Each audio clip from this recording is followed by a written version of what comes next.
எல்லாருக்கும் வணக்கம். Normal delivery வந்து இங்கிலீஷ்ல வந்து லேபர் நேச்சுரல்னு சொல்றோம். அதே தமிழ்ல பாத்தீங்கன்னா சுகப்பிரசவம்னு சொல்றோம். ஆனா சுகப்பிரசவமான தாய்மார்கள்ட்ட கேட்டீங்கன்னா அவங்க வந்து அது சுகமான அனுபவம்னு ஒத்துக்க மாட்டாங்க. ஏன்னா அவங்களுக்கு அதுல நிறைய வலியும் வேதனையும் இருக்கு. ஆனா ஒரு சிலருக்கு அது கண்டிப்பா ஒரு நல்ல எக்ஸ்பீரியன்ஸா இருக்கு. அது எப்படின்னு கேட்டீங்கன்னா அவங்களுக்கு அந்த வலி வந்த உடனே நாங்க வந்து ஒரு முதுகுல ஒரு சின்ன ஊசி மூலமா ஒரு மருந்து செலுத்திடுறோம். அப்ப வந்து அவங்களுக்கு அந்த வலி ஃபுல்லா மறுத்து போயிடுது. அப்ப அந்த பெயின் அவங்களுக்கு தெரியறது இல்ல. ஆனாலும் நார்மல் டெலிவரி ஆகுது. அந்த மாதிரி இருக்கிறவங்க கண்டிப்பா அது வந்து சுகப்பிரசவம், சுகமான அனுபவம்னு சொல்றாங்க. இதை வந்து எபிடியூரல் அனல்ஜீசியான்னு சொல்றோம்.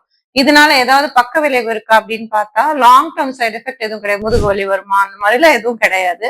பட் ஷார்ட் டேர்மா வந்து நல்லா தண்ணி குடிக்காம விட்டுட்டாங்கன்னா கொஞ்சம் தலைவலி வரதுக்கு வாய்ப்பு இருக்கு.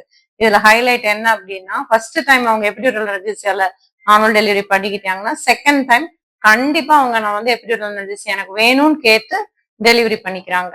ஸோ இப்போ வந்து எபிடியூரல் அனல்ஜீசியா போட்டவங்களுக்கு எல்லாம் நார்மல் ஆகுமா அப்படின்னா அந்த கான்செப்ட் கிடையாது. அவங்களுக்கு வந்து அந்த வலி தெரியாம இருக்கும். அப்போ அவங்களுக்கு நார்மல் ஆகும் ஆகலாம். இல்ல அந்த நார்மல் டெலிவரி ஆகிறதுக்காக நம்ம வெயிட் பண்ற அந்த டியூரேஷன் அப்போ அவங்க பெயின் தெரியாமயும் இருக்கிறாங்க. அப்போ அவங்களுக்கு வந்து அந்த முடிவுல வந்து நம்ம நார்மல் டெலிவரியும் பண்ணலாம். இல்ல ஆகாத பட்சத்துல நம்ம அவங்களுக்கு சிசேரியனும் பண்ணிக்கலாம். சுகமான அனுபவம், வலி இல்லா சுகப்பிரசவம்.